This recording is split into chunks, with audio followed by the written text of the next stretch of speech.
Hey guys, before we start, a quick shout out to Alpha Dog Nutrition for sponsoring this podcast. Alpha Dog products are now available at dusupply.com, and you can use code ALPHADOG15 at checkout for 15% off and a credit for free shipping to try it yourself. Now let's get you to your podcast.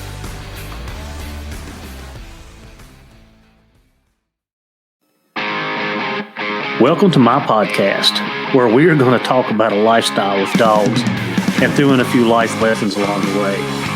Whether you're a hound hunter, bird dog enthusiast, running setters, pointers, retrievers, or a flat-out running dog junkie, this podcast is for you. I am your host, Heath Hyatt, a certified law enforcement canine trainer with over 3 decades of personal and professional training and handling experience. It's time for me to pay it forward. So grab your leads, lace up those boots, and come and join me on this lifelong process of teaching, training, and learning.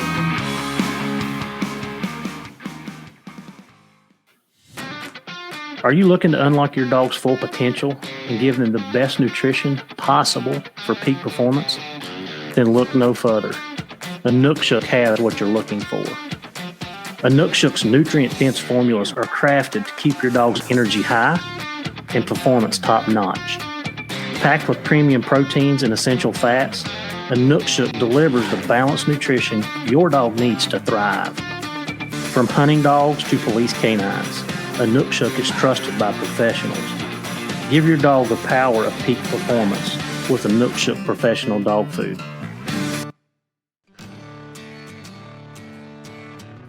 All right, it's after the first of the year. We've got through our New Year's resolutions and our happy holidays, and it is frigid cold here in Southwest Virginia. 15 degrees this morning. How I did not lose power last night is beyond me, because the ice was hanging on the trees. All the trees were sagging, and the wind was making 30 and 40 mile an hour gusts, according to the weather. It depends on what weather app you look at, is what kind of weather you're getting. But man, it was bad. It was really, really bad. And I'm just lucky that we didn't lose power. But I'm equipped for that because I've got a generator. I can hook it up to my house. I can run everything but my heat pump, but I have a wood stove. So I've got that back up, and it's actually running right now. Keep everybody warm. But season's over, and I want to say thank the Lord. Thank the Lord. It was a rough season in many different ways. And we got none other than Mr. George Lambert back on with Mountainmusicandmules. Man, that just has a ring to it, George. Like, that was whoever came up with that. They did good. Yeah. Yeah. He did good. But we got George on, and George and I mean, we're a couple of hours from each other, and we kind of seen the same thing. And for the most part, most of the guys that I talk to, and I talk to people in different parts of West Virginia, North Carolina. Now, the coast was a little different than the mountains in North Carolina. I talked to some of my buddies down there. In fact, I was going to go down there and hunt, and they told me, hey, don't. It's not good. So, when you look at Virginia as a whole, and I guess we can split it. We can kind of split it at the Blue Ridge, because the Eastern Virginia is a little different than, the western part once you start getting in the mountains and everything. But George and I text back and forth a little bit during season. He's extremely busy hunting. I'm busy hunting. But we kind of had this similar experience with what was going on. So we're just going to have at it. We're just going to talk about it and see where we stand after the season. So I'm barely standing. Yeah. I will say, I'm not afraid to walk. And I put on a lot more miles this year on my boots than I normally. And I mean, like I said, I'm not afraid to get out and go. But this year, it was all shoe leather and boots. Oh, yeah. That's what it was. I've got a couple areas that we usually can rig a bear or two during December. Now, you're not going to get them You go get 2 or 3 during the season. You're not going to get many. And it was nada. Like we as a group, we were talking about that, the last week of season. We're like, we didn't even rig a bear unless we run it out, of a place across the road or something. We didn't rig nothing. Yotes. Yeah. We got a bunch of yotes, but no black and fuzzies. Yeah. We seen the exact same thing. And we never got on a bear we kicked out. Like while you're having a race, and usually sometimes you'll be riding around and find a bear you might have run out somewhere. Not this year. I can't even think of a day we treed 2 bear in a day. It was a rough year. Yeah. Well, I can't say that. One day, second week, the first and second week were not bad for us. We didn't catch them every day, and I'd have to go back through my book. We did not catch them every day, but we caught several the first couple weeks. The start of the 3rd week, the first 2 days were tough, but it rained that Monday. We went to another location on Tuesday, and we got after a pretty rough bear on the ground. It was just me and Forrest and Fuzz, and we just couldn't get it cornered. Like, he beat us. He got us. Like, that happens. He got into a couple of dogs pretty good, but we just didn't get him stopped. And I think that day I put on a little over 14 miles running back and forth, trying to get him corralled. And I don't know what they put on, because we all come in from different locations and kind of met in the middle, and then we were back out, and then we kind of back in the middle. But and then by the end of the 3rd week, I think the last couple of days we treat them. And then Christmas week is when it really got tough for us. Of course, yeah, I know everybody says, I can't believe you hunt on Christmas Day. Well, so my kid, my daughter, she's with her mom on Christmas Day. We split it. So I get her Christmas Eve, she gets her Christmas Day. And my dad has dinner in the evening at 5. And so I got all day to do whatever. Right. That's what I choose to do. That's my choice. But yeah, I have pretty good luck, but this year I had a heck of a race. It just wasn't the right race. I'll tell you that. And young dogs got a little squirrely. Oh yeah, man. You find out years like this, you find out how valuable at least having one broke dog. Yeah. How valuable it is.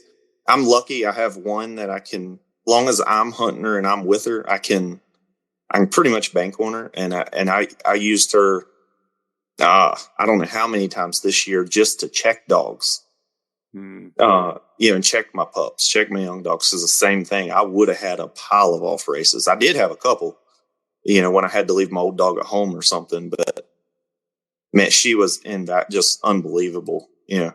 I was getting to where I couldn't even go hunting unless I had her, just so I could check dogs. So let me ask you, because this is something that I've noticed it, through the years, but does she go check them and come back, or does she just stay out? She just don't say nothing, and that's how you know. What is your kind of your telltale with that? Yeah, so she'll she's my old English dog, and when I say old, I think she just turned 10. And she's always, to just give a little backstory on her, she's always been, I don't know if you want to call it bad for it or what, but if I don't keep a close eye on her, she sneaks off on me real bad. And you'll look at the Garmin and she'll be 600 yards, 800 yards away running if you don't keep an eye on her. So on years like this, if a dog barks or whatever, I keep her loose all the time. She'll go down there and check it. But she's a very vocal dog if it's a bear. So I can go by her. Now, like I say, when she checks it, she'll check it and I can watch her she might take the track 100 yards, and that's going by the Garmin, just watching her take, but she won't say a word. And then you'll see her, then she'll just veer off the track and either come back my direction or she'll go somewhere else and just keep hunting, and then I know I need to be really watching whatever dog is actually being vocal and taking that track. So one of my sayings, and I learned this from an old timer, and it's above and beyond all else, be true to thyself. Exactly. your dogs are not doing it, they're not doing it. And if they are, they are. And I'll tell you guys, I had 5, count them on one hand, 5 junk races. I usually don't have 5 junk races within the whole year. And my young dogs, when I say young dogs, I'm talking about my 3 and under. Right. It got tough. And here's what happened. My dog's suitcase too much, George. And what you're saying is your dogs will go in there and not open and go. Well, mine will go 300 or 400 yards, and then they split off. And by 300 or 400 yards, sometimes they're out of hearing. Yeah. And you're like, okay, well, I never heard Spook, or I didn't hear Kate, but they went. And now I'm like, okay. And, I told Wesley this, one of the guys that hunts with me. Those 6 young dogs, that's what I hunted during training season. I didn't take Spook and Kate hardly any. I mean, they hunted like 5 times. Spook got hurt, had to have surgery, so he was out. I just didn't take them. I just took them a handful of times. I was trying to let the younger dogs, and I know people, 3-year-old dog, it ought to be doing it. What? I mean, they've done a phenomenal job in training season. No problems, no issues. Very. I had two off chases, but they didn't last long either. In training season. And Houdini, which is my 3-year-old male, he was kind of the culprit. He was my rig. He was the one rigging the tracks. Nobody else was saying nothing, but I had enough faith in him that I'm going to turn him loose. And he would go that 300 or 400 yards and come back. Well, December was a different story. And I give him that, leeway. Like I give him that 300 or 400 yards, and then 600 and 800. Now they're 1,000, half a mile. And then it's like, well, there we go. So it took me half of the season, which we were halfway into the season when this started all taking place. So I'm into the end of the 3rd week or so. And then by then, it's too late. I got some cleaning up to do. And I know it's a coyote. I did have one dog. You guys heard me say it. Axe, which is one of my 2-year-olds. He broke off one morning. It was really windy. He started trailing down a holler, and I'm trying to, to give my dogs a bit. I want them to trail. I want them to go. I need that. And he started trailing. The other dogs didn't hear him. He got about 500 some yards in there, crossed the valley, back up on the other side. By then, he was like 0.6 of a mile. The dogs heard him, and when they went down the holler, they couldn't hear him anymore. They took him out of hearing. So they all come back. Well, anyway, he ended up running a deer, and I told you, when the guys off the other side of the mountain seen him, he had a whole herd of them, so that makes his value go up. 5 deer got to be worth 5 times, right? So anyway, he run a deer. I've worked on him a couple times. I've got that, I don't know that I have it squashed.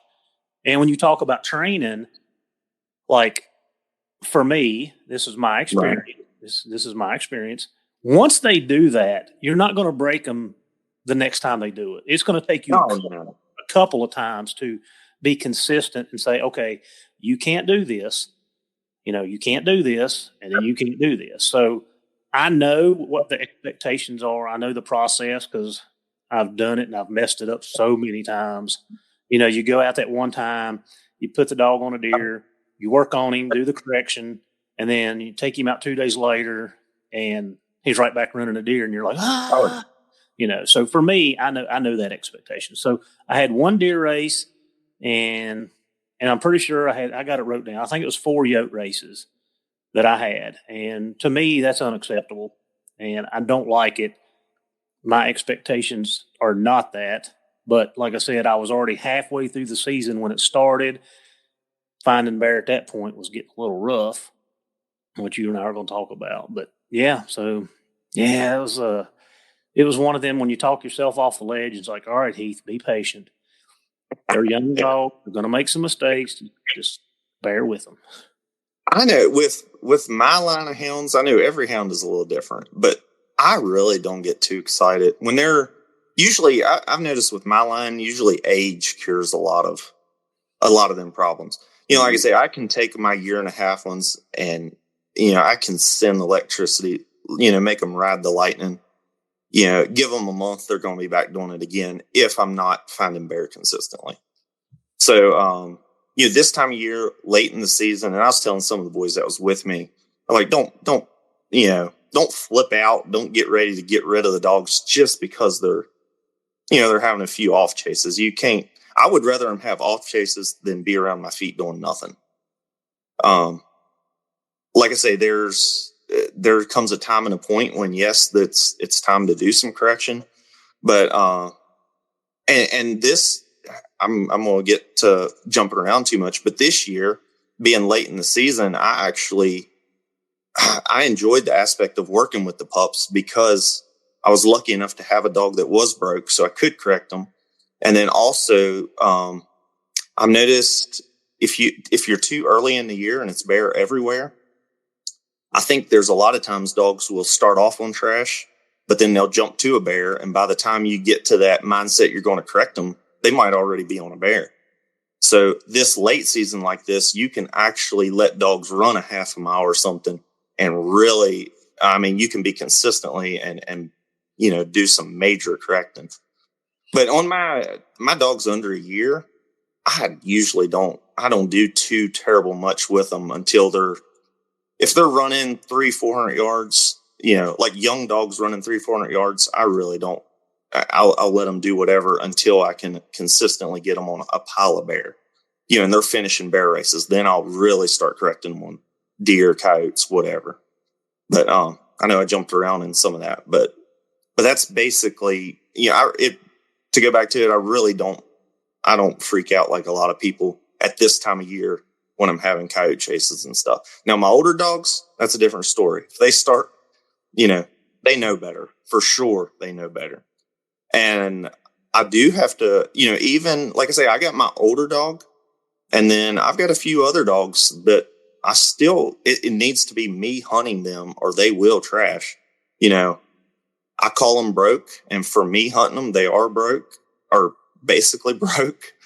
But I think if somebody else was just walking down through in the woods, I don't know how to, without doing a visual showing people what I'm talking about. It's hard to explain, but you can tell.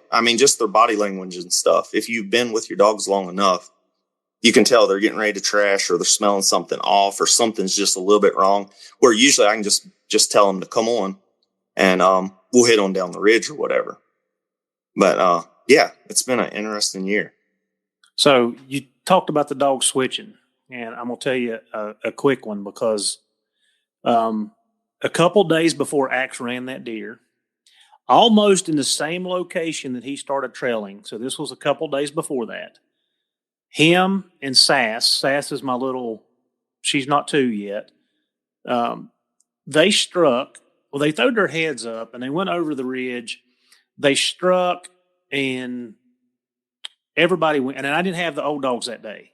I just had the I just had the 6 young dogs, or actually 5, because everybody else was it was a mess. So they went over the ridge. They got out of hearing on me. I tried to catch up with them, and they cut back across in front of me and topped over. And I was very honest. I'm like, guys, I don't think they're right. I don't think they're right. Long story short, they topped over the mountain. They turned and they come back right underneath the mountain, which is typically how a bear runs in this area. Okay, but they split. My 3 male dogs went one way, and the 2 females come the other way. Well, Maddie was with me that day, so me and Maddie booked it back out, jumped in the truck. Hot Rod was with me. They crossed an old logging road, and his dogs blowed up.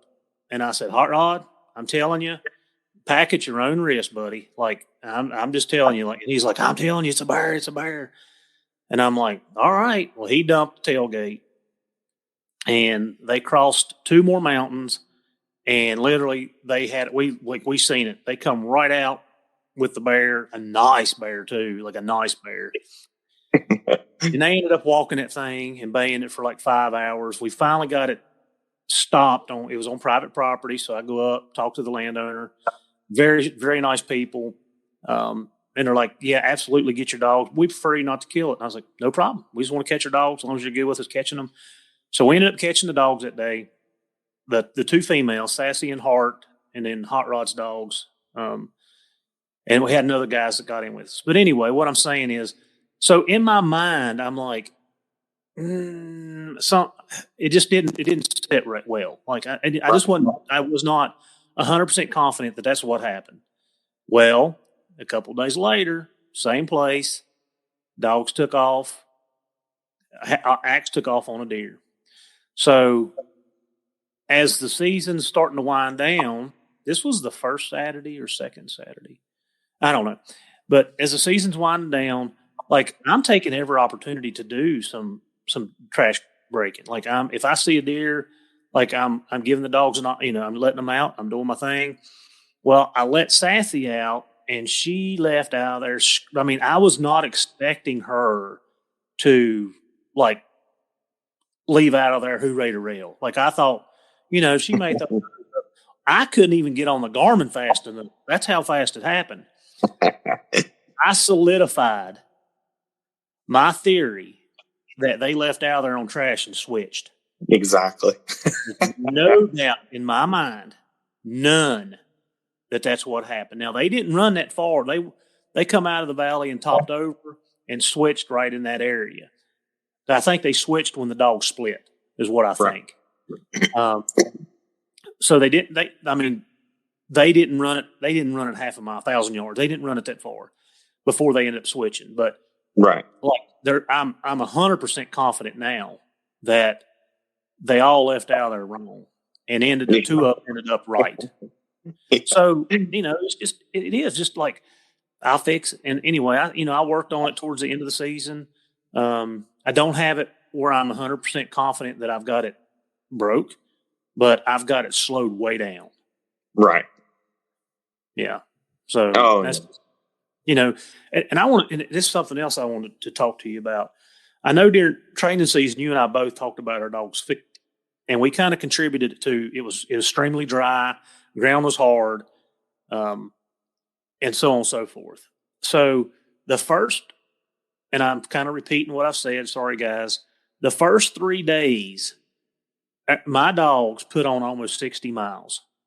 Right. Of running. And that was not riding around in a truck. That was literally a feet on the ground gone. So the first day, the 3 dogs that I had problems with was Sassy, Kate, which is my old female, and Attica. The first day, those Kate and Attica got on bear by themselves. They ended up in the rocks. We put miles and miles and miles on. And we had snow. We'd had just enough snow to make it, I don't know. The ground was covered good. I mean, right. I don't think we had over an inch or two. I know it wasn't over that. Probably an inch, so.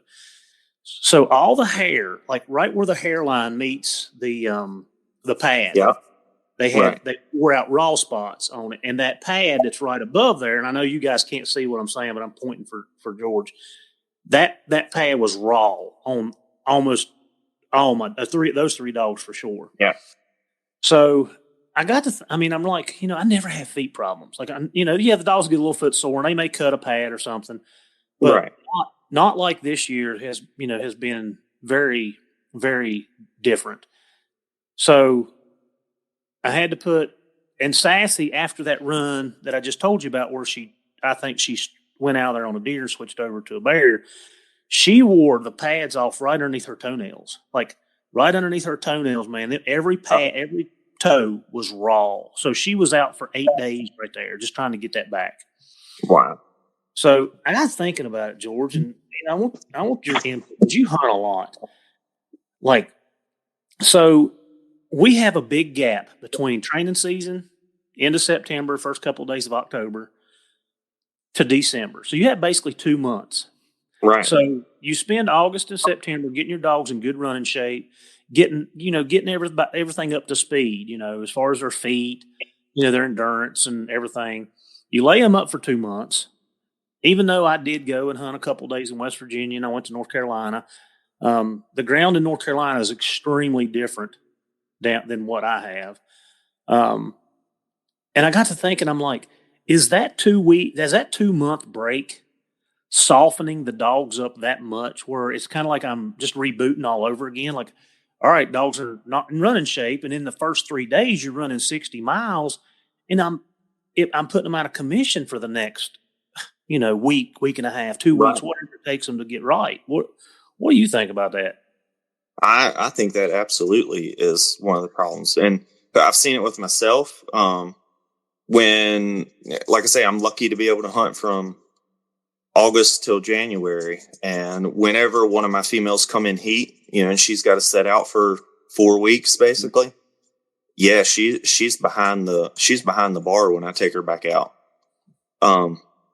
So I absolutely think that plays.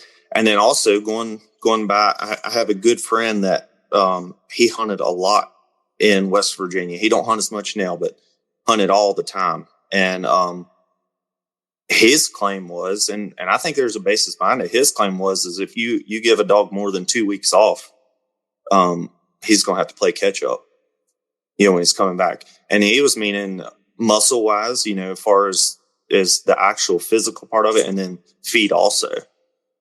Mm-hmm. He had a few scenarios, and I can't really remember them, but he had some good points, and I definitely believe. So pretty much we get training season here in Virginia, and then once them dogs get put up, you're starting all over. And a lot of the years we don't really see it too much because in December, a lot of times your tracks, you can catch bear a little bit faster. The bear they done put all them acorns and stuff. Mm-hmm. And, the bear just, you can catch them easier. And a lot of times your races ain't as long. So a lot of times you don't see that. But I fully believe this year, we didn't get to see them really fat, tubby bear that's been chowing down on acorns all fall. So a lot of our races was a little bit longer. So that I think that contributed to the feet problems also. I think so. That's my point of view anyway. Yeah, I mean, like I said, I don't like one of my things for a dog is they got to have good feet on them. Right. They got to hold up well. One of my buddies, Carl, was like, it don't do you any good to have a dog that you can hunt 3 days and got to lay it up for 5 if they can't go. Right. So, we're limited on our time and but yeah, this even like I said, training season got me on a couple dogs, and then, the first week of season put me back 2 weeks, and then all my females started coming in heat. It's like, oh, one of my good young dogs, it's coming on really nice. I got to hunt her the first couple days, and she come in heat, and then the next Tuesday, the first Tuesday, so I didn't even get to hunt her. I hunted Monday, Tuesday, had to put her up Wednesday, and then the next Tuesday, Hart, my other, my pretty good, young dog that I hunt quite a bit. Like she come in heat, and then Sassy's up because of her feet. Kate's up because of her feet. Like I'm 4 dogs down and done nothing. I ain't even get started yet. So yeah, it was tough. And I want to come back around to what you just said. You and I talked in the podcast we done back in the early fall about no food and how the bear run harder and they're on your ear. Right. And, we treat more than we caught on the ground, but, a couple of these smaller bear that we caught just would not go up a tree. Like absolutely, like, guys, what are you thinking? Just take a limb, let us catch the dogs. We're going to take a picture, do a selfie, and we're out of here. Like, we leave you alone. Exactly. Yeah, we seen the exact same thing. And I think we only had 1, maybe 2 bear that actually treed like they should, if you put it in that terminology. And most everyone, as soon as the dogs would catch it, it just wanted to walk for a long ways.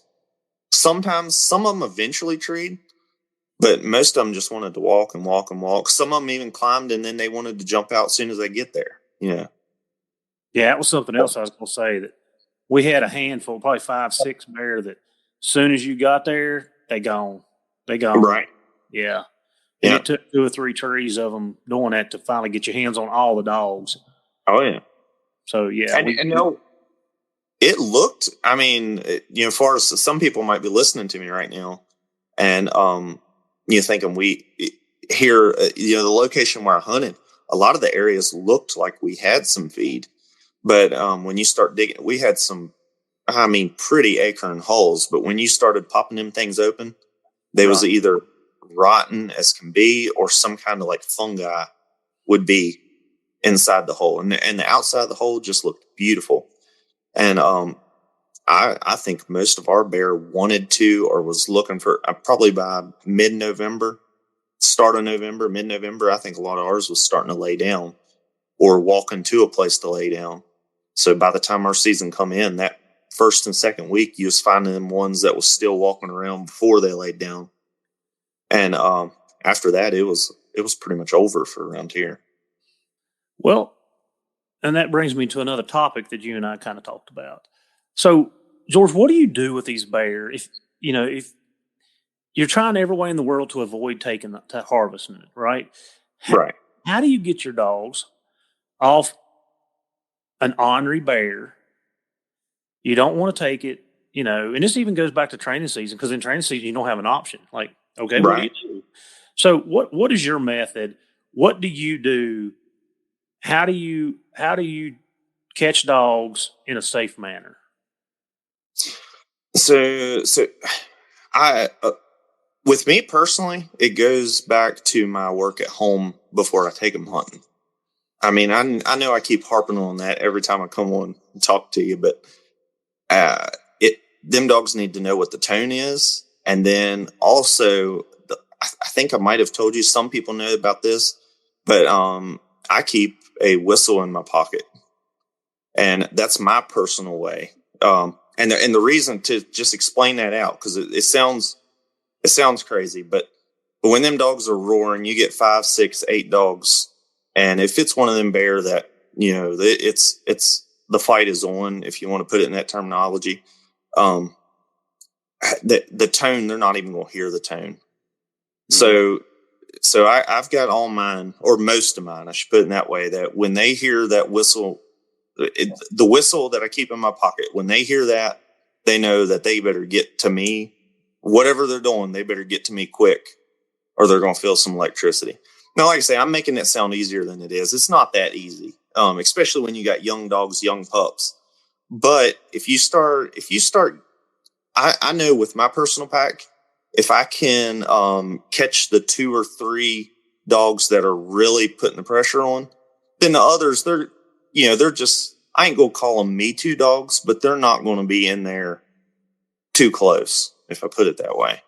So I got the certain dogs that I know I need to get my hands on them. Once I get them back, then most of them are pretty easy to get off. Or at least I know they're going to stay out of harm's way, and then I can eventually get them off, But there's nothing that can take place of doing that work at home where they know when you holler, they know when you're correcting them. If you have to resort to actual shock to get their attention, they know that you're not doing that because they're fighting or on that bear. You're doing that because they're not coming to you. They're not listening to you. So you just got to get them to that point. How do y'all do it down that way? So I do a couple things like you, and listen, guys, I'm not a proponent of the dogs being up on a ridge and you not within sight of them and start shocking them. Like, no, absolutely not. It's when I can get in view of my dogs. They see me. They know I'm there. George, just like what you said, when they know I'm there and I'm saying, hey, let's go, let's stop, and I can tone. And right. I can just about get every one of my dogs off with the tone if I'm within eyesight and they can hear me. Exactly. Let's say that you can't do that because, you and I are putting some groundwork on to be able to accomplish that. But let's say you can't. Right. I have found over the years that if you said it, for me, I'm going to start catching my older dogs off first, get my 2 or 3 older dogs out of there, catch them, tie them to a tree. You go 20 yards, you catch another one, you tie them to a tree. If I can get my older dogs out of that, then it makes it easier to catch the rest. And Right. a lot of times, depending on how much pressure they're putting on the bear, a lot of times that bear will go up a tree. Sometimes you got so many in there, you're not allowing that. So I start catching, like it's what you said. I start catching the dogs that's putting the pressure on, which is my older dogs. And I'm not saying my young dogs don't do it, but that's kind of you get in there, see who's doing what, and then you start doing it. But that's what we do. But I'm like you. I know. I mean, I called my dogs off 2 bear this year on the ground. My dogs right there with them, but I was standing 15 yards away. Hey, and tone.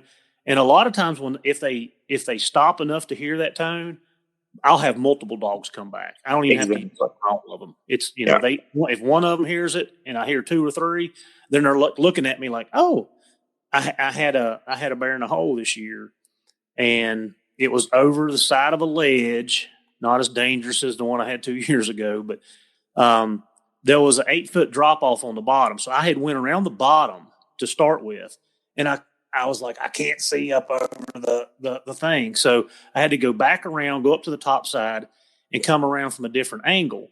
Well, the ledge come out, and there was like a little platform, and the bear was back in the hole. So I kind of like leaned over to look in, and I could see the bear's face.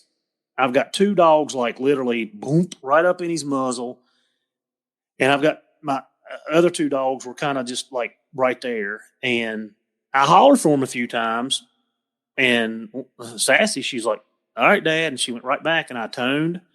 Well, I got 2 of them right there. And then when I went back down, I tied them up. And when I went back down, the bear come out of there. So it took the other 2 dogs around, I don't know, it went like 100 yards, 150 yards. Another hole. And anyway, so I got around there, and I was able to get my hands on the dogs on that hole. I felt like it was a little bit more safer to be in front, because if that bear would come out of there, I had nowhere to go on that hole. Like this is the way it was situated. So, the tone is great. And like I said, I would never recommend doing it if you're not standing there giving them a command, because that way, just like what you said, George, they know, hey, Dad's hollering at me. I'm not listening because I'm involved in this fun thing right here. But when Dad toned me, he's like, all right, I got to go. Fun's, playtime, recess is over. Like, when school bell rings, recess is over. Got to come. Exactly. Yeah. So, and every scenario is different. It ain't going to, a bear that is just walking, or, if he's sat there for a good while, the dogs have been on him a while. The dogs are a lot easier to get off that bear versus a bear they just jumped. He didn't run. They're balled up in a wad rolling down the ridge. It ain't, every scenario is different. I don't want to make it sound like it's like I can just go in there and get my dogs off a bear, no problem. That's not the case. But it is easily doable if you do the homework beforehand. Yes, it definitely gets you in the right direction. Yes, and kind of just go back over exactly what you just said. When you start mentioning stimulation or anything like that, that dog needs to know what that. You can't go in there on a 2-year-old dog that ain't been on that many bear and use any type of stimulation. I would rather have to physically go in there and pull it off that bear versus shock it off there if it doesn't know what's going on. Mm-hmm. A lot of my point of view that I talk about with stimulating a dog off of a tree or off of that's some of my older dogs that are hard-headed, and they've been on hundreds, probably 100 bear every year since they've been alive, So, absolutely do not use stimulation without any work at home or anything like that. With me, it's voice command, the whistle. It's usually voice command, tone. If I need the whistle, then that loud Pearson blast will shock the dogs up. Like they'll hear that whistle over anything, and they're not real used to it. So they absolutely, that does amazing. I highly recommend that. Yeah. You know, and it's louder too. Like it. oh, it's piercing loud. It's unbelievable. Yeah. Yeah. And like I said, there is if you can't do that, there are other ways. Yeah. You're going to put a little extra work into it because you're going to have to grab a couple time up, and it may take you a quarter of a mile, half a mile to get them all rounded up. So it is different, and go back to the hole. Like I the same way. If my dogs are down in a hole and I'm standing there and they know I'm there, I can do the tone and I can bring them back or I can get them back. And one thing about dogs, it's monkey see, monkey do too. Like I said, Right. you may do one and then the other one be like, oh, what's going on out here? Let's go pop. And they pop out of the hole. Oh, got this one too. I grab it. Oh, so, yeah. I mean, there's definitely ways to do it, but we talk about that 5 minutes a day and the foundation training. Like it goes a long, long way. It goes a long way. It does. But also, it's easy. And there's some bear that, yes, I don't know what the word is, validate that you're going to have to take, but that thing of using it for excuse to harvest a bear, I can't say you always, like I say, there's guys that hunt with me and then also dogs that I'm training for people that, yes, they're not ready for me to tone off a bear or shock off a bear, stimulate, whatever, however you want to say it. So, there is times when we physically have to just go in there with our hands, whether you got to crawl in or get in front of the bear, let him walk past you and just pounce on him. You don't have to harvest a bear just to get the dogs off of it. I know that's controversial. There'll probably be some people that disagree with me on that, but I mean, look at all, like kind of like you were saying earlier, look at all training season when you can't even have anything with you, and we make that work. Yeah, that's what I'm saying. You do it in training season. Why is it different in December? Like what changed is because, okay, I've got a gun with me, so I don't have to deal with it. Like I don't know. I'm with you. Like regardless of the size, there are instances where it's the best thing to do. It is, but there's also a lot of instances where don't have to, just grab dogs and go on. But everybody looks at that differently for sure. Oh yeah, exactly. Yeah. Well, and that even leads into, I mean, I don't know how much time you want to spend on this topic, but if you do decide to harvest a bear that's on the ground, our little group of guys that's with me, we have some pretty strict things that we go by, that the trigger does not get pulled unless there's an actual houndsman. And if he's got dogs in the fight, if you want to call it that way, or dogs in the, we want him to be there when the trigger is pulled. And usually that's either me or my cousin, or I got another buddy. One of the three of us there has to call the shot.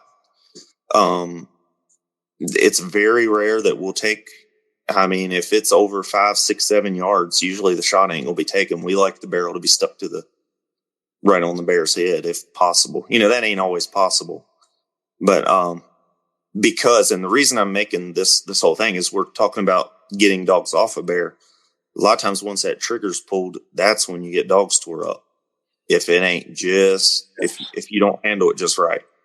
And that's with a bear coming out of a tree, or if you don't have dogs tied back, and a bear comes out, we do not pull the trigger. I'd rather that bear to jump and let the dogs go tree it again or whatever, versus me making a fast bad shot and then a wounded bear be out in the middle of dogs that aren't tied back.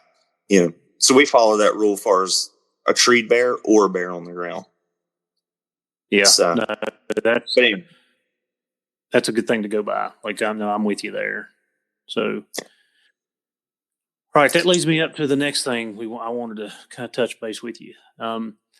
So, like we kind of started off the podcast, I talked to several people throughout a couple different states.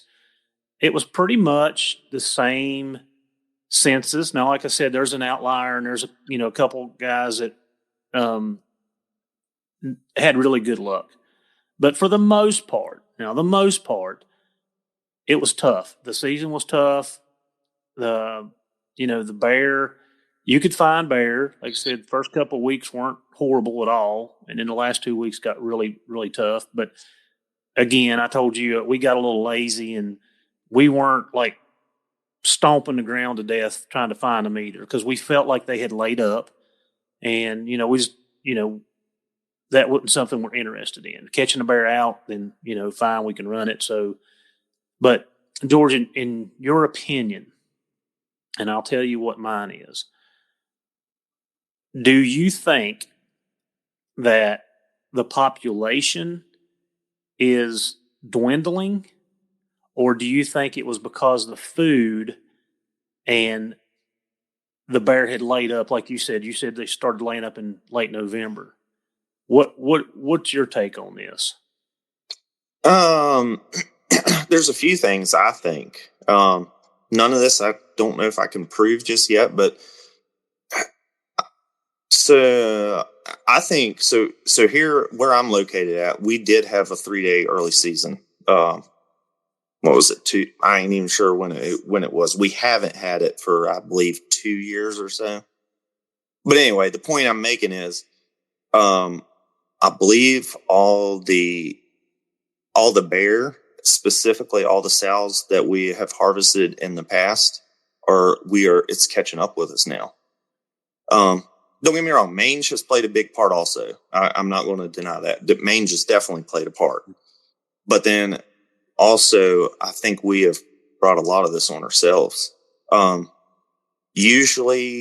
Typically, when it's starting to get that late season, just from my experience, usually when it's starting to get Christmas and in past years, yes, a lot of the bear have laid up, but you still got plenty of them young, what do you call them, rogue male bear. Mm-hmm. We're still just traveling around. This year in my area, we didn't have them. And like I say, I believe that's because in the past years where them sows are having them cubs, which leads into having them young rogue bear, it's done caught up to us. I believe that's my personal belief. So basically short answer is I believe our population is dwindling. Now also, yes, the feed did play a big part this year, but, it was mange, dwindling population, which I think we have did a lot of that to ourselves. And then, of course, then the feed kind of just finished it off. But I don't know. What do you think? What's your opinion on there? It's almost identical. So next year we'll be able to tell if it was food only or the population has started to decrease tremendously. So I agree with you, because you and I see some data that we really can't discuss, but we know that the sow harvest is through the roof, and Right. Hound hunters, us, and we're all together, we're all in the same boat, whether we like it or not, are a big part of that. And I don't think, I don't know, I can't fathom how, I mean, I think I think differently, but I think the sow harvest I've seen it. You and I've seen the data. It's triple the amount of any other method, and that's hound hunters. We're responsible for that, and the population can't produce at the rate that the harvest is being taken. So I'm with you there, and I really feel like we got to do some self awareness, education. I don't know what you call it, but I want to run bear. Like, I want to be able to take my young dogs and put them on 30, 40, 50 bear a year. Like, that's what I want to do. I want to be able to train them and keep my young dogs coming and continue to do this. I honestly feel like, and I've said this to my group, and I've said it to a couple other people outside of my group that hunt, that I feel like we're a couple, 2-3 years away. If you and I are correct on the numbers, we're going to be back to where you catch 5 bear a year. And, right. I said this on a previous podcast, like, I mean, you're feeding dogs for 365 days, and the Virginia season allows you to hunt 90 of those. Right. 90 days. That's not even half a year. That's not even half of half a year. So, like, for me, it's more about the hounds and the importance of training and enjoying what I do and raising young dogs. So the harvest for me and for our group is really irrelevant. Like, you know, we understand the management part of it. We got that. We understand it. But we're also going to do everything in our power to preserve what we love to do. So Right. get off my soapbox there because I can go on a tangent. But yeah, I honestly, and I think I said it 2 years ago to the guys that I hunt with, like, it's getting ready to catch us in the britches. Like, it's getting ready to catch us. Yeah. Well, see, up here where I'm at, I'm a little bit north of you, and I think it caught us this year. This is the first year I can ever remember going. I think I went 2 weeks without catching a bear, a solid 2 weeks. And I can't ever remember that happening. Even, I mean, I know I can't go back into the older days like the older guys, but when I was younger, I remember walking, busting thickets. And, sometimes you'd only catch 2 bear a week, 1 bear a week, 2 bear a week, but you would find a bear here and there. This year, me and my cousin, it was like 3 or 4 of us, miles and busting thickets like crazy. And I mean, we could not, the last 2 weeks of the season, I found 1 bear and I never even trailed him. I found him in a den tree. Yeah. You posted that. Yep. Yeah. That was it. Yeah. Yeah. I really do. I think we're harvesting them faster than they can reproduce. And, I mean, it's unfortunate. Like, I know the DWSR goal was when they started the early season, it was very open. They wanted to decrease the population by 25%. I think we've surpassed, and again, you and I can go on and on and on. There's 2 different management areas. National Forest is not private property. Private property has been inundated with bear. All you guys listening that deer hunt or other type of hunt, if you're listening, we get that. We understand that. And we understand that your cameras are getting tore up and your tree stands are getting tore up. Those bear have found a safe haven, and they're going to be there for a while. Like, the national forests are not that way. You got a lot more groups hunting now than ever. Like, like I said, this is my 31st year, and I mean, it seems like every year for the last 5, 7, 8, 10, maybe 10 years, I don't know. It seems like every year there's more and more people hunting.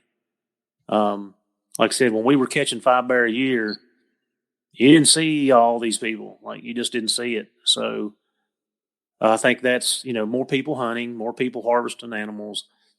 I think that's a part of it. And like I said, the sows, the 4-year-old sow, 3 to 4 year olds, when they first started producing, and, that sow has to make it to 3 or 4 before she can produce.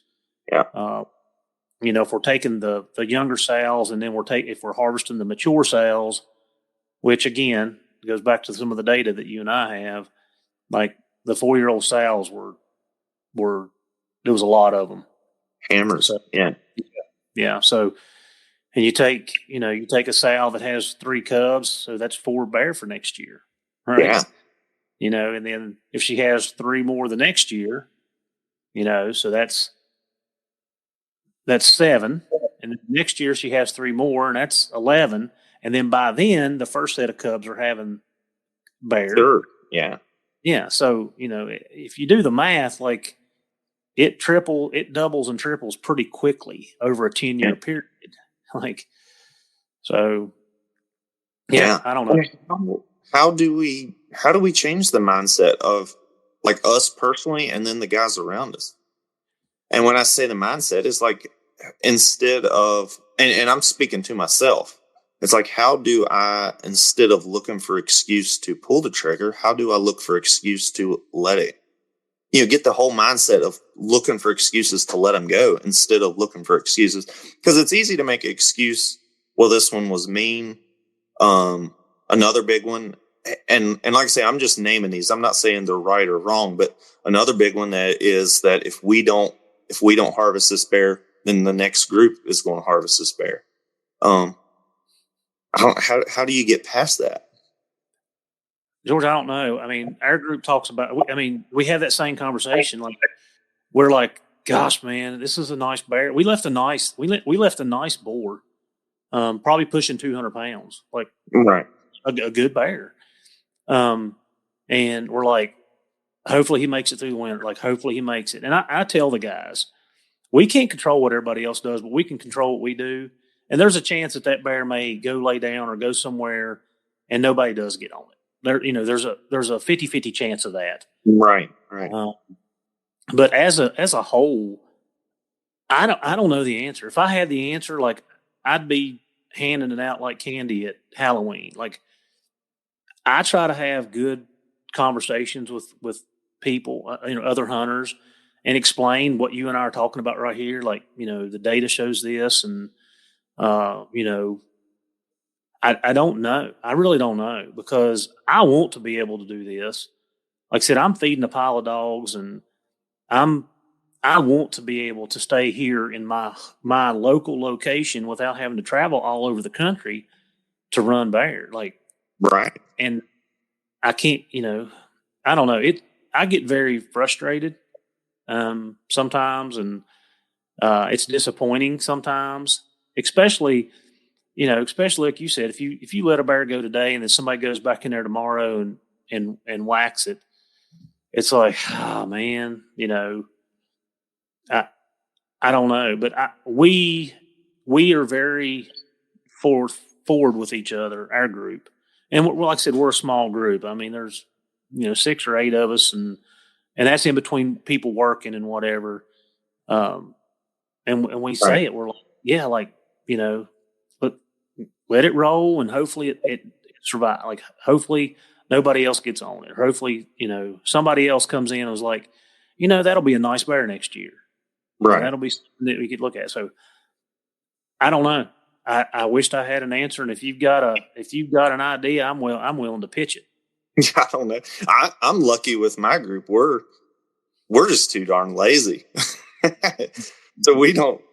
This whole kill season, I don't even know where my gun is. Honestly, I never even stuck a rifle in the truck. I had to borrow one day and had to keep it as a backup because we ended up we found a really nice male bear, and I think it was a little bit over, right around 300 pounds or a little bit over. But anyway, it was one of the ones that, and I had a little niece that she had she's still got some bad health problems, and it just, everything worked out just right. But yeah, long story short, we don't kill them just because we're too late. We don't want to mess with them. And then none of the group that I'm with has the mindset that the dogs need, because that's the other big thing is the dogs need a dead bear, or the dogs need to chew on one or something like that. And I can't speak for every line of dogs or every dog, but most of the ones that I've hunted and the line of dogs that I've got, they could care. I ain't going to say they could care less about a dead animal, but they don't. That's not their primary. If you've got a track to run versus a dead bear laying there, they're going to go run the track.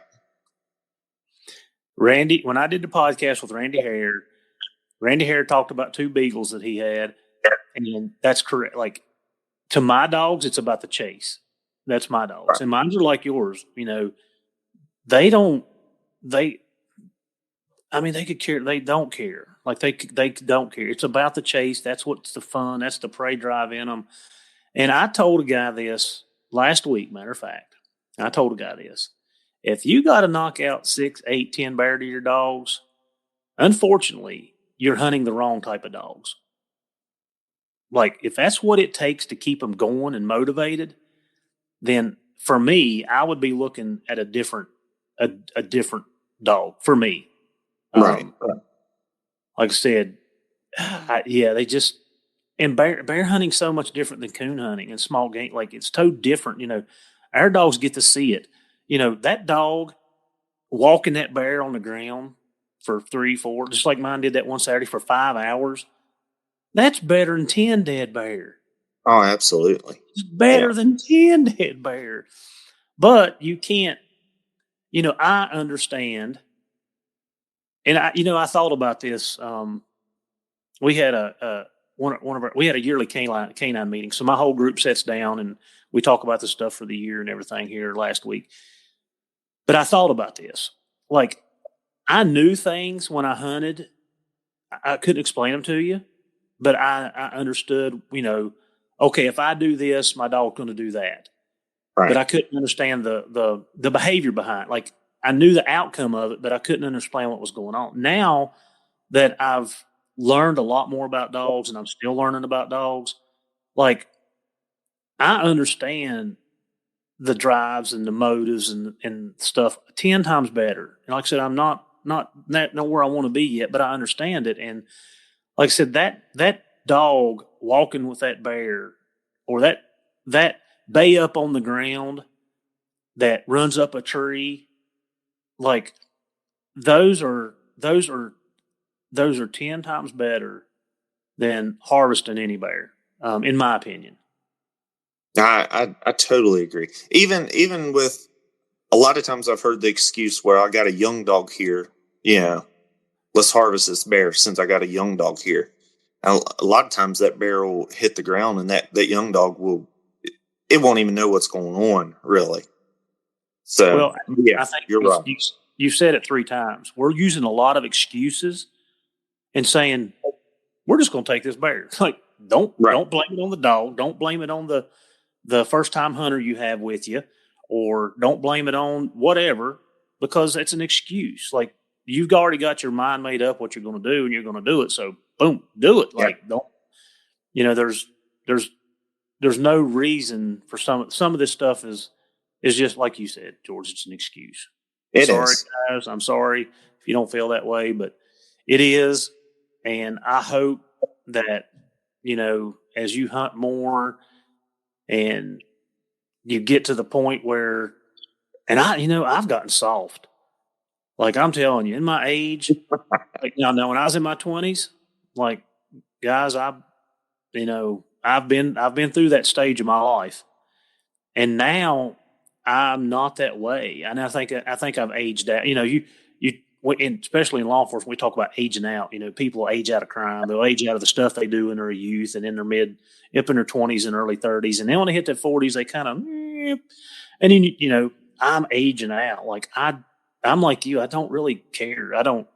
And I'll be darned. We treated, some of our guys treat a really nice bear back in an area, and like, they're like, we ain't dragging this thing out of here. Like, no way. Like, y'all crazy. You'll take us till tomorrow morning.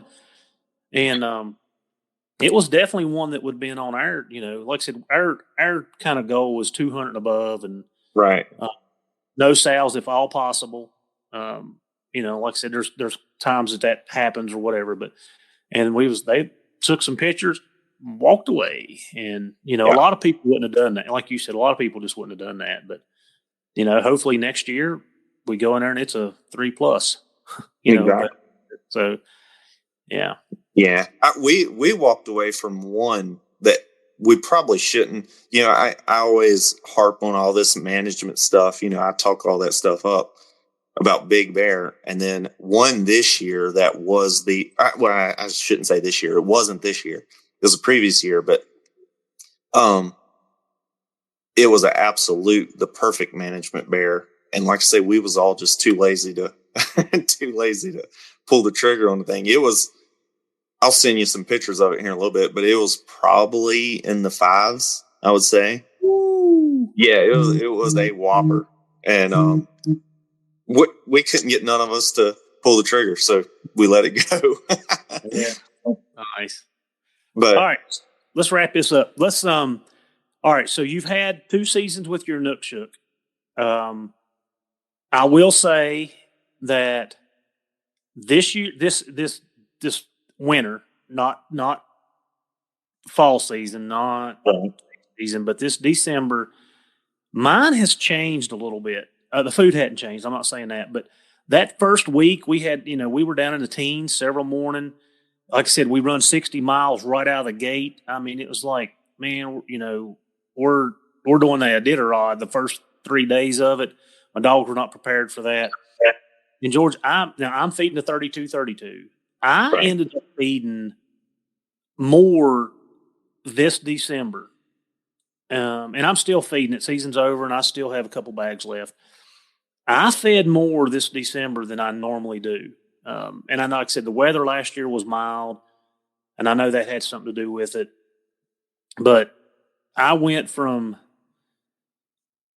mostly 2 cups to I'm feeding a couple dogs 3 cups, maybe a little bit more than 3. I don't feed them a full 4 cups, so that's what I'm saying. I don't know where I'm at with the 3, but my 3 male dogs are getting a good 3 cups. Could be a little bit more. And then my small females, which are, 35, 40 pounds, I got 2 of them. They're getting 2 cups and a quarter. They're getting a big 2 cups. So it was a little different for me. I'm not used to feeding that much, but I did see a difference in the dogs. None of them dropped off or anything like that, but I adjusted accordingly because of the weather and the running. Yeah. So I learned a lot this year. Previous year, I fed other feed, and usually, like I said, I'm usually hunting steady up till December. Mine only gets the week of Thanksgiving and the week after that. That's the only 2 weeks they get off. In past years and this year also. So the thing that I learned this year, in past years, my dogs by the end of October, they're starting to fall off, and I'm feeding a lot of feed, just trying to keep up, and usually adding some kind of supplements. This year, I got up to my break time in mid-November. The dogs looked phenomenal, looked absolutely great. As far as conditioning, actions, everything looked good. And the only thing that I did different this year was feed Inukshuk. So I contribute that to Inukshuk. So where I screwed up is I got messed up on my orders, and I ordered another pallet of 30-25, which I was feeding up till November. And I think as we previously talked, I had planned on in November switching to 32-32, which, and if you go by the numbers, and I don't have them right here in front of me, it kind of tells you that the dogs probably in October is probably when I should have went ahead and switched by the amount they was running. And just they needed that extra, that little bit of extra oomph in them, even though I couldn't see it in their conditioning. So, the point I'm trying to make is, so I got up till the end of November, my pallet come in, and I realized it was 30-25. My dogs looked good. So I was like, well, I'll breeze on through this season. By the numbers, it don't add up, but they look really well. So, I noticed actually while we was on that break of Thanksgiving, we started having them really cold spells. And at the start of the season, the dogs still looked great. But then I had, I think, 2 dogs. I had to definitely up my feed, for sure. By the end of the season, actually, pretty much by the first week in the season, I realized what I'd did. That my numbers weren't matching what I needed, and also I started seeing a little bit in the conditioning. So I upped to 4 cups for most of my dogs, and that held them through. They looked really well still, and they still look really good here at the end of the season. But two of my bigger dogs started falling off a little bit by probably that week after Christmas is when you start seeing more of that rib than you want to see from the back end. And I truly believe that if as hard as I run them, and they're getting run almost daily, if I would have had the 32-32, and if I'd have made my numbers matched up exactly kind of how the math told me in the beginning of the season.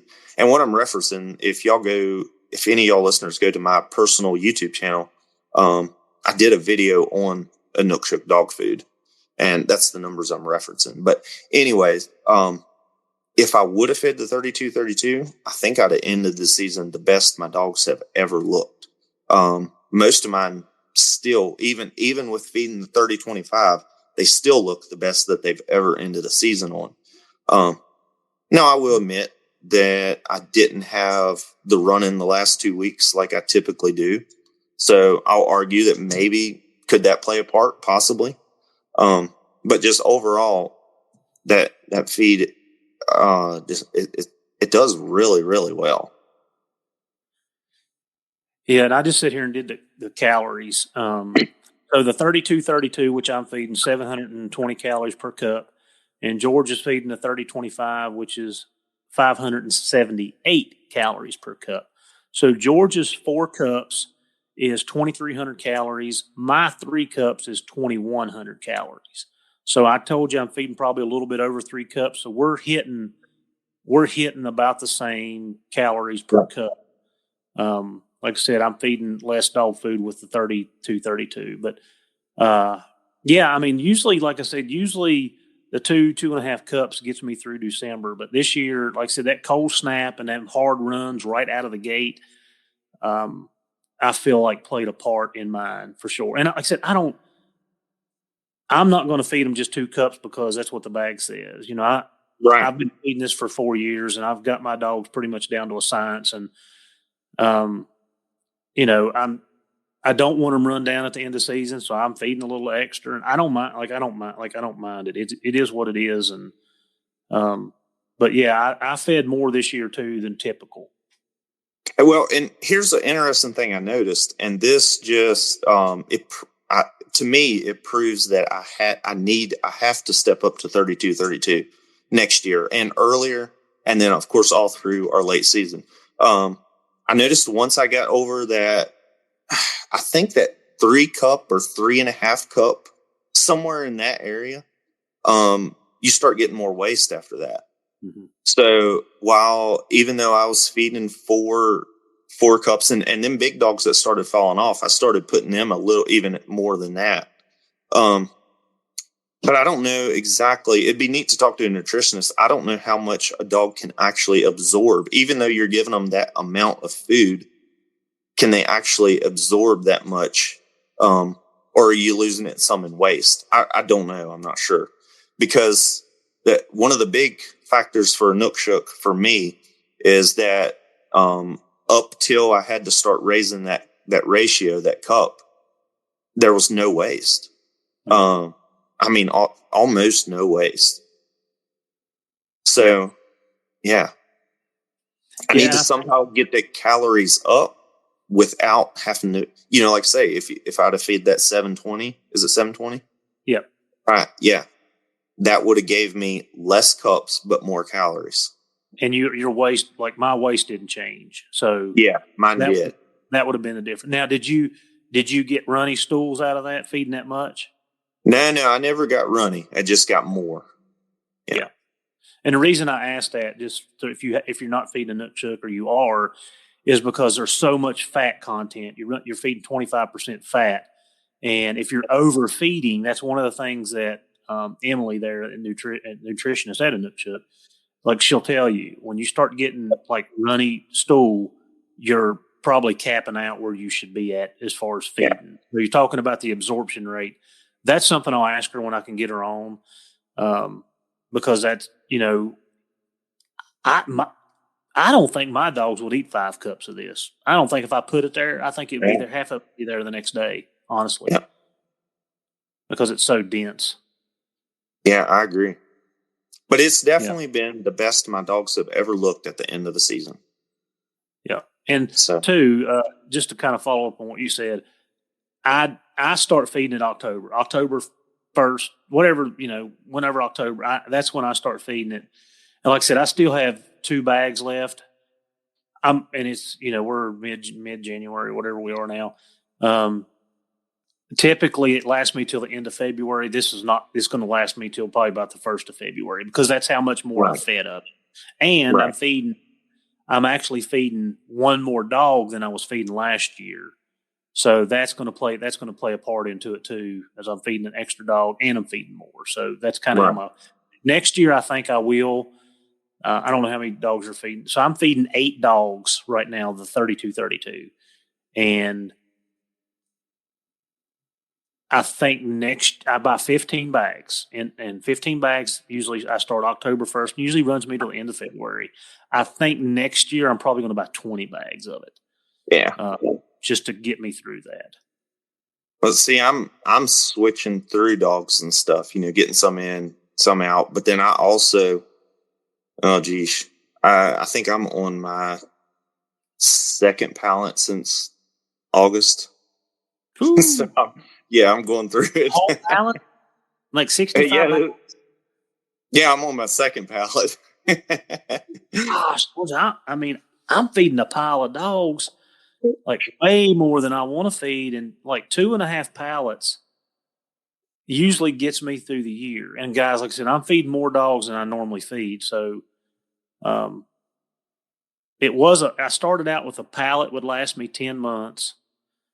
And then I took on more dogs and raised more dogs. And then I got up to like 2 pallets. And now with all the puppies that I have, I'm feeding it's going to be about 2.5 for a year for 12 months. So that's 65, and 30. So, well, see, it's bad timing for me because I got all my old dogs, some of the dogs that I get coming in. Then I also got some young pups, which they don't play a big part, but then I got some middle-aged pups where they're eating it. And I don't even know. I got a whole slew of them running around. So, but you're feeding everything Inukshuk now, right? Yeah, everything Inukshuk. Yeah, and that's the same thing. I'm on my last bag of 2616 for my puppies. So and they're 4 months old. They may be I have to look at. I don't know. They're 4 months old, maybe getting ready to be 5 months. I don't know. But so as soon as they run out of this bag, I'll flip them over to the 30-25, and then And when I run out of 32, I'll be back to the 30-25 for everything until next fall. So yeah, it's some great. Now, I won't even bring that up, but it's some really good food for sure. Yeah, I'm like I said, I've been feeding it for 4 years. I'm pleased with it, and I know that looking at Inukshuk's social media, they're taking on a lot of dealers and like it's getting out. And this is one question that I was asked, like, Trump said that he was going to incorporate some tariffs on Canada. Well, that's what I was getting ready to bring up, and that's what I want. Yeah, no. Because I've been asked by several people. So if the tariff went through, it would be 25%, which would have upped it $686 a pallet, which would have brought the cost up tremendously for us to get it in. Right. So I have talked to some of my friends up yonder, and Trudeau stepped down the other day, and they're bringing in somebody else, and they are very confident that this is not even going to be an issue anymore. So hopefully it's going to be like wave your magic wand and it disappears. So I've been asked that question quite a bit about, if the tariffs come in, how's that going to affect us? And, there's not sense in worrying about it until it happens, but they're pretty confident that it's going to take care of itself, and we're going to keep on keeping on. And I hope so, because $686, you divide that by 65. That's how many bags is on a pallet. I mean, you're picking up $5-6 a pallet is what it ends up being. So anyway. Yeah, exactly. All right, George, I really appreciate you coming on and catching up. And like I said, we'll do it again here sometime in the near future for sure. Yeah, sounds good. I appreciate it. Thanks for having me on. No, absolutely. So you guys go to George's YouTube channel, Mountain Music and Mules, and buy some of his swag, man. Like he's got it. Are you going to any shows? Before we cut it off, are you going to any shows? Are you going to be anywhere with your stuff? No, I think I've got to be at the local one, which when I say local, it's not really local, but it's in Augusta County. So in, I think it's the end of February, somewhere in there. So I'll be there. The American Bear Foundation, they're going to be there. I think Alex is going to, there's a few people. It is in Fishersville, which is right next to, what is the biggest town? Stanton, or it's just west of Charlottesville. Yep. So, yeah, it's not a real big show, but it's growing in. There's a lot of hound hunters that's starting to come there. I know, boy, I'll end up standing there for 3 days talking like crazy. I lost my voice the last time, but I love it. I enjoy it. Yeah, I'm with you, and I don't. We have to look at the dates. So Maddie's back into work. The girls are back into travel ball, so we're traveling every other weekend. So if it's not a weekend that I'm traveling, I may try to get up there and, like, you know, we'll chew on some grass for a while and find out what's going on. Exactly, we'll solve all the world's problems. That's right. All right, boys. Until the next time, we'll catch you. All right, Heath. Talk to you later.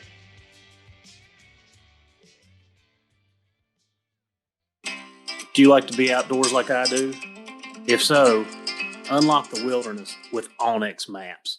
It is your ultimate guide to exploring, hunting, and conquering the great outdoors. With detailed maps, real-time tracking, and exclusive access to public and private lands, Onyx Maps is your key to adventure.